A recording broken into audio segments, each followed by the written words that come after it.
बच्चों, good afternoon all of you. स्वागत है आपका एक बार फिर से हमारे चैनल एनसीईआरटी मैथ वाला पर। और हम पढ़ रहे हैं कक्षा 10वीं की गणित यानी कि बहुपद पॉलिनोमियल्स। ठीक है, इसमें हम कुछ क्वेश्चन लगा चुके थे स्टूडेंट, यानी हम कर रहे थे बहुपदों के शून्य ज्ञात करना और गुणांकों के बीच संबंध स्थापित करना। आशा है आपने इससे पहले वाले वीडियो देख लिए होंगे। अगर नहीं देखे होंगे तो आप जाइए एनसीईआरटी मैथ वाला प्लेलिस्ट में आपको मिल जाएगी। देखिए डियर स्टूडेंट, ये जो क्वेश्चन है बहुपदों के गुणनखंड तोड़ना बहुत ही महत्वपूर्ण है परीक्षा की दृष्टि से। क्यों? क्योंकि एक दो सवाल वार्षिक परीक्षा में आता ही आता है। त्रैमासिक, अर्धवार्षिक और वार्षिक तीनों परीक्षाओं में एक क्वेश्चन आता है। और इसके अलावा भी जब आप कंपटीशन की तैयारी करेंगे तो वहां पे भी आता है। ठीक है, और ये प्लस पॉइंट ये है स्टूडेंट कि आप अध्याय 2 अगर अच्छे से कर लेते हो तो अध्याय 4 जिसका नाम है द्विघात समीकरण, तो वो भी आपसे बहुत ही सरल तरीके से बन जाएगा। ठीक है, तो चलिए हम स्टार्ट करते हैं डियर स्टूडेंट। इससे पहले देख लें कि हमने कितने क्वेश्चन लगा लिए थे। देखिए, हमने पहला क्वेश्चन लगाया था, दूसरा भी लगा लिया था, तीसरा हमने रजिस्टर पे देखा था। चलिए हम तीसरा से स्टार्ट करते हैं। ठीक है, और ये हमको आज चौथा करना है और पांचवा करना है। तो आइए डियर स्टूडेंट हम इसको हल करते हैं। चलिए हम तीसरा क्वेश्चन लेते हैं। क्या कह रहा है? अपन कहेंगे दिया है, क्या दिया है स्टूडेंट हमको? द्विघात समीकरण, यानी कि क्या दिया? 6x वर्ग ऋण के 3 ऋण के 7x। ठीक है बच्चों, तो देखिए हमको इसके क्या करना है? शून्य ज्ञात करना है। शून्य जैसे कि हमने अगले वीडियो में देखा, शून्य मतलब अल्फा, बीटा और ये गामा, इस तरीके के। ठीक है, तो हमको ये निकालना है। अब यहाँ पे प्रॉब्लम ये देख रहे हैं अपन स्टूडेंट कि ये जो घातें हैं वो घटते क्रम में नहीं है। पहले 2 की घात है, फिर इसके बाद अचर पद आ गया, फिर 1 की घात है। जबकि हमने जो अपना द्विघात व्यापक समीकरण देखा था, क्या था? ax वर्ग धन bx धन c बराबर 0, ये हमारा व्यापक रूप था। तो वो सवाल जो इस तरीके का होना चाहिए, पहले 2 की घात अचर पद पे और फिर 1 की, फिर 0 की। ठीक है, तो आइए हम पहले इसको व्यवस्थित कर लेते हैं बच्चों। क्या करना है? हमें घात को घटते क्रम में लिखना है, यानी कि 6x वर्ग तो जो का त्यों रहेगा, 6x वर्ग ऋण, ये जो ऋण के 7x से वो आ जाएंगे आगे बच्चों। क्यों आ जाएंगे? ठीक है, देखिए अब इसलिए आ जाएंगे क्योंकि अब घात देखिए घटते क्रम में, यहाँ पे 2 की घात, यहाँ पे x पे 1 की घात और ऋण के 3 बराबर में क्या लेके चलेंगे हम बच्चों? 0। ठीक है, अब हमें देखना है इसके गुणनखंड तोड़ना है, क्योंकि हमको निकालना है शून्य और जांच करनी है। तो सबसे पहले जैसे हमने पहले क्वेश्चन में देखा था कि अगर यहाँ पे कोई वैल्यू है तो इसका हम लास्ट वाली संख्या में गुणा करते हैं। ठीक है, इधर भी कोई किया था तो यहाँ पे भी हम वही करेंगे बच्चों। क्या करना पड़ेगा हमें कि हम इससे 2 क्वेश्चन करेंगे कि भैया आपको गुणा में कितना चाहिए और प्लस और माइनस यानी जोड़ना घटाने में कितना चाहिए। तो देखिए हम कैसे चेक करते हैं कि गुणा में कितना चाहिए। तो ये जो पहला अंक है इसका लास्ट में गुणा कर दीजिए डियर। ठीक है, मतलब 6 3 18, 6 गुणा 3 मतलब कितना हुआ? 18। यानी कहने का मतलब ये है कि हमको गुणा में कितने चाहिए बच्चों? 18। वो भी यहाँ पे जो भी चिन्ह कहेगा ऋण का, तो ऋण की 18 चाहिए। और जोड़ने घटाने में, प्लस माइनस करने में बीच की वैल्यू कितनी है? ऋण के 7। तो हमको चाहिए जोड़ने घटाने में ऋण के 7। तो क्या करना पड़ेगा बच्चों? हमको इस 18 के गुणनखंड तोड़ने पड़ेंगे। तो देखिए नॉर्मली एक तो होता है 2 इनाम 18 और एक होता है 6 3 18। इसमें से हमें वो गुणनखंड लेना है बच्चों जिसको जोड़े या घटाए तो ऋण के 7 आ जाए। ठीक है, तो चलिए हम चेक करते हैं। अभी एक और हो सकता था 18 एकम 18। तो देखिए इसकी तो कोई पॉसिबिलिटी नहीं बनती है, क्योंकि 18 और 1 जोड़ेंगे तो 19 आएगा और 18 में से घटाएंगे तो 17 आएगा। तो यह किसी भी तरीके से हमारे काम का नहीं है, तो इसको छोड़ के हम आगे बढ़ जाते हैं बच्चों। फिर देखते हैं हम सेकंड वाला। तो देखिए 6 और 3 को जोड़ने पर कितना मिलता है डियर? हमको 9, जबकि हमको चाहिए 7। इसको नेगलेक्ट करेंगे और 6 में से 3 अगर घटाएंगे तो कितना बच रहा? 3। इसका मतलब है ये भाई साहब भी हमारे काम के नहीं है, इसलिए हम इसको क्या कर देंगे, क्रॉस कर देंगे। देखिए ये 9 दूनी 18, गुणा में 18 मिल रहे हैं, और 9 में से अगर हम 2 घटा दें बच्चों तो कितने मिल जाएंगे हमको, 7 मिल जाएंगे। यही हमारा गुणनखंड। बस थोड़ा सा दिमाग और लगा लीजिए कि भाई साहब इधर ऋण के चाहिए, इधर क्या चाहिए हमें, माइनस का चाहिए। तो इसमें से जो हमने 9 और 2 लिए हैं, इसमें से एक कोई वैल्यू ऋण की होनी चाहिए। अब वो ऋण की कौन सी होगी, यहाँ पे विशेष ध्यान देना है बच्चों, क्योंकि हम यहीं पे अधिकांश बच्चे यहीं पे गलती करते हैं। ठीक है, तो यहाँ पे ध्यान से देखना। आपने नियम पढ़ा है कि जब हम दोनों समान चिन्हों की संख्या जुड़ जाती है, ठीक है, अगर ये जोड़ेंगे तो क्या 11 हो जाएंगे, हमको तो 7 चाहिए, वो भी क्या ऋण का। तो हम एक काम करते हैं, एक ले लेते हैं ऋण की और एक लेते हैं धन की, यानी विपरीत चिन्ह वाली संख्या तो हमेशा घट जाती है। ओके, तो 9 में से ये 2 घट जाएंगे तो बचेंगे 7। अब बारी रही बच्चों क्या की, ऋण के चिन्ह की, कि ऋण कैसे आएगा। तो हमने देखा कि भैया विपरीत चिन्हों वाली संख्या घटती है, लेकिन चिन्ह हमेशा बड़ी संख्या का होता है, यानी चलती किसकी है, जो बड़ा होगा। तो यहाँ पे माइनस के इस भाई साहब 9 को हम क्या ले लेंगे, ऋण का।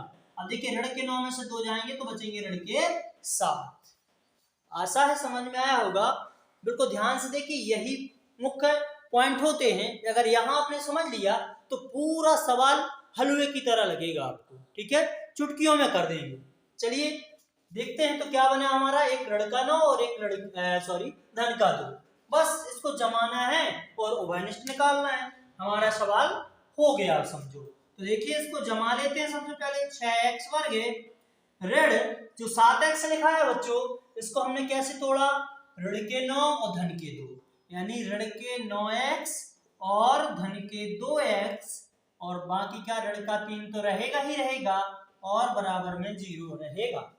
ओके बच्चों, हाँ चलिए अब देखिए हमें यहाँ पे बनाना 2-2 का पेयर, और पेयर हमें इसमें से कुछ चीजों को निकालना है उभयनिष्ठ, मतलब कॉमन। तो कॉमन कैसे निकलता था डियर, जैसे मान के चलिए इधर पे 6x घन है और गुणा में लिखा है 9x बस, तो इसमें से हमें कुछ कॉमन निकालना पड़ता है। देखिए जैसे 6 को हम लिख सकते हैं 3 दूनी 6, और इसको 9 को लिख सकते हैं हम 3 त्रिका 9। x घन का मतलब क्या है डियर, x कितने बार लिखा है, 3 बार। अब कॉमन वही मिलता है बच्चों जो दोनों में एक सा हो। जैसे अब अगर हम अपने सवाल की बात करें तो हम लिख सकते हैं, इस 6 को लिख सकते हैं कितना, 3 गुणा 2, 3 दूनी 6। इस 9 को क्या लिख सकते हैं बच्चों, 3 त्रिका 9। ठीक है, और x वर्ग को हम लिख सकते हैं x गुणा x। अब इसमें से हम क्या कर लेंगे बच्चों, देखिए 3 2 3 3, तो एक 3 भाई साहब 3, और एक x इनके पास है, एक x इसमें से, इनके पास 2x थे तो एक दान तो दे सकता है। ठीक है, एक इनने भी दे दिया दान, तो यहां से कितना निकल के आया, 3 बाहर हो गया, क्योंकि 3 दोनों के पास था इस वैल्यू में, इन दोनों के पास, ये अलग है। और क्या है, देखिए एक 2 रह गया यहाँ पे, एक 3 रह गया, और क्या डियर, एक x भी मिल रहा, तो एक x भी बाहर खींच लीजिए। ठीक है, ओके, फिर इधर क्या बचा, ये ऋण का चिन्ह है, और इधर 3 में से हमने एक 3 बाहर निकाले तो फिर एक 3 रह गया वहीं पे, एक 3 एक सेकंड, तो 3x हमने निकाल लिया बाहर, इधर बचा ये स्टार्ट में 2, एक x निकल गया बाहर तो एक x बचा, ये माइनस का चिन्ह, इधर से एक 3 गया तो बचा एक 3।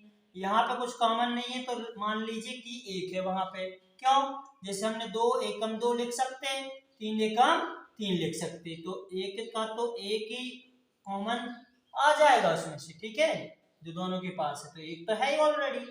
ठीक है, तो और देखिए इधर क्या बचा रह गया, 2x ऋण का 3 बराबर 0।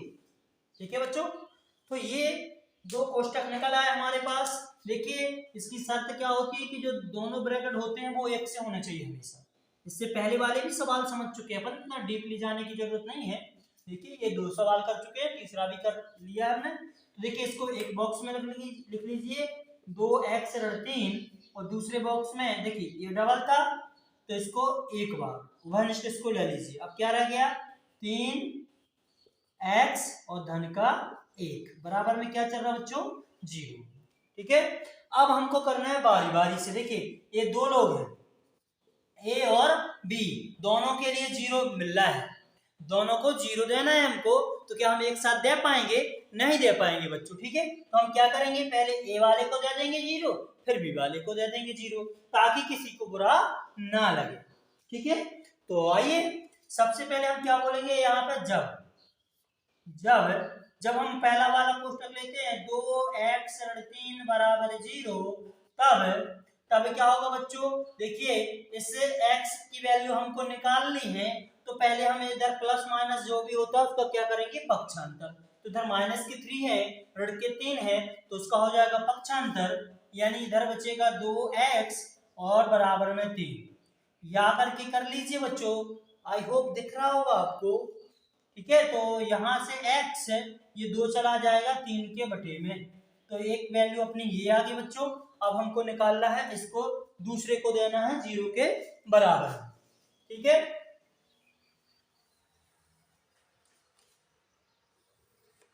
तो देखिए बच्चों, जब यानी अब हम लिखेंगे जब क्या 3x धन 1 बराबर 0, क्योंकि हमने एक बार इस भाई साहब को 0 दे दिया, अब की बार b को 0 देंगे, तो तब क्या होगा बच्चों, इस एक का पक्षांतर यानी कि 3x बराबर ऋण का 1 या x बराबर ऋण का 1/3, एक दूसरा मान हमारा ये आ गया। तो हमारे शून्यक आ गए, यहाँ शून्यक अल्फा बराबर पहला मान यानी कि 3/2 और बीटा बराबर आ गया डियर ऋण का 1/3। अब हमको क्या करना, देखिए शून्यक निकला है हमारे, अब हमें शून्यकों एवं गुणांकों, गुणांक के कोएफिशिएंट मतलब उनके गुणांक के भी संबंध स्थापित, गुणांक का मतलब जैसे x वर्ग का गुणांक, उसके आगे देखना पड़ेगा कितना है 6। ठीक है डियर, तो शून्यक यानी कि 3/2 1/2 और गुणांकों के बीच हमें बताना संबंध। तो क्या करेंगे बच्चों, हम इसको दे देते हैं, इसको जो व्यवस्थित किया था हमने समीकरण 1। अब क्या बोलेंगे डियर कि समीकरण एक की व्यापक द्विघात ax वर्ग धन bx धन c बराबर 0 से तुलना कैसे करेंगे बच्चों, हम तुलना ऐसे करेंगे कि भाई a की वैल्यू क्या है, b की वैल्यू क्या है, क्योंकि हमारा द्विघात तो ये है। ठीक है, हम किसकी तुलना कर रहे हैं, अपने समीकरण 1 की, तो x वर्ग के आगे क्या लिखा a, तो भैया a, अब हम अपने समीकरण में आएंगे, x वर्ग के आगे देखेंगे क्या दिख रहा है हमें, x वर्ग के आगे 6, तो a का मान कितना होगा डियर 6। अब हमको चाहिए b का, तो देखिए b किसके साथ था, b x के साथ, तो हम अपने सवाल में आते हैं, x के साथ देखते हैं कितना लिखा, ऋण के साथ, और अब अंत में देखते हैं बच्चों c की वैल्यू यानी अचर पर, तो कितना है हमारे पास ऋण का 3। ठीक है, अब हम बताना है क्या, सत्यता की जांच करनी है, तो हम निकालते हैं, तब सबसे पहले हम शून्यकों का योगफल, दो सूत्र देखे होंगे आपने फर्स्ट वाले वीडियो में, शून्यकों का योगफल क्या होता है बच्चों, योगफल मतलब जोड़ना, अरे भाई जोड़ना, तो शून्य क्या थे, अरे भाई वही अल्फा और बीटा, कहाँ गए, ये रहा हमारा ये अल्फा और ये रहा बीटा, तो शून्यकों का योगफल मतलब अल्फा धन बीटा और बराबर सूत्र होता है इसका ऋण b बटे a, ऋण b बटे a। तो अल्फा का मान रखते हैं डियर, कितना था 3/2 3/2 धन बीटा की वैल्यू ऋण का 1/3 बराबर, ये सूत्र का ऋण है तो ऋण रख दीजिए, और b का मान कितना था हमारे पास ऋण का 7 -7 अपॉन बटे में a की वैल्यू कितनी है 6। इधर हल करेंगे बच्चों, तो हल करेंगे तो इनका 2 और 3 का लघुत्तम आएगा 6। देखिए ये माइनस है, इस 3 में क्या था माइनस, तो ऋण और धन का हो जाएगा ऋण, और हो जाएगा 3 गुणा 3 त्रिका 9 धन ऋण का ऋण 2 एकम 2। ठीक है, और इस साइड हल करेंगे तो ऋण का ऋण में गुणा होगा, तो ऋण का धन 7/6। ठीक है बच्चों, इधर भी हल करेंगे तो ये भी आ जाएगा, 9 में से 2 जाएंगे तो 7/6, 7/6, इधर भी 7/6। यही जांच करनी थी। तो एक पद हमारा सत्यापित हो गया बच्चों। अब हमें दूसरा करना है शून्यकों का गुणनफल। तो इसको हम रफ करते हैं, आप नोट कर लीजिए रोका के, ठीक है, और हल करते जाइए तो बन जाएगा। दूसरा पॉइंट क्या था डियर हमारा, शून्यकों का गुणनफल। शून्यकों का गुणनफल, गुणनफल मतलब वही शून्य क्या थे, अल्फा बीटा, अल्फा गुणा बीटा बराबर कितना था, C/A। ये दो फॉर्मूले हैं डियर, ये आपको याद करने होंगे, एक तो योगफल वाला और एक गुणनफल वाला। इससे बेनिफिट ये है, ये डायरेक्ट वस्तुनिष्ठ में पूछ लेते और खालिस्तान में पूछ लेते, तो कर लीजिए, इतना सब तो है ही, ठीक है। चलिए अल्फा की वैल्यू 3/2 रखते हैं, 3/2 गुणा बीटा की वैल्यू ऋण का 1/3, ऋण का 1/3 बराबर सी की वैल्यू, सी का मान कितना था डियर हमारे पास, -3, यानी ऋण का 3 बटा में ए का मान 6 रख दीजिए। चलिए हल कर दीजिए। देखिए ये गुणा का चिन्ह है तो नीचे से ऊपर वाले को हम काट सकते हैं, 3 से 3 चला गया, इधर एक बार तो 1 एकम 1, यानी कि ऋण 1 एकम 1 ऋण का, और बटे में रहेगा 2, इधर काटिए 3 एकम 3, 3 दूनी 6, तो इधर भी कितना आ गया डियर 1/2। इस तरीके से ये भी बराबर वैल्यू आ गई। तो हमें अब कुछ नहीं करना है, यहाँ पर डाल देंगे क्या, सत्यापित। क्या डाल देंगे डियर, सत्यापित। तो आई होप डियर आपको ये क्वेश्चन अच्छे तरीके से समझ में आ गया होगा, ठीक है। अगर समझ में आया है तो आप क्या करिए, वीडियो को एक लाइक कर दीजिए, प्यारा सा कमेंट्स कर दीजिए, और अगर चैनल पर नए हों तो चैनल के लिए सब्सक्राइब कर दीजिए। देखिए फैमिली अभी छोटी सी है, नाम मात्र की है, तो आप अपना दायित्व समझिए और इस फैमिली को बड़ा करने में अपना सहयोग प्रदान करिए, ठीक है। अब हमारे 2 क्वेश्चन रह गए हैं, एक रह गया है 4u वर्ग धन 8u और t वर्ग ऋण 15। इसमें से ये दोनों मोस्ट IMP है, इसमें से मैं 100% गारंटी लेता हूं बच्चों, एक सवाल आपका बोर्ड परीक्षा में आ जाएगा, कोई भी बोर्ड हो, चाहे MP बोर्ड हो, चाहे UP बोर्ड हो, चाहे राजस्थान हो, चाहे बिहार हो, ठीक है। तो चलिए अब हम इसको, इन 2 सवालों को अगले वीडियो में कंप्लीट करेंगे डियर, ठीक है। मुझे लगता है कि इसमें ज्यादा डिटेल से समझाया है तो बड़ा हो गया होगा। चलिए मिलते हैं नेक्स्ट वीडियो में, बाय बाय, टेक केयर।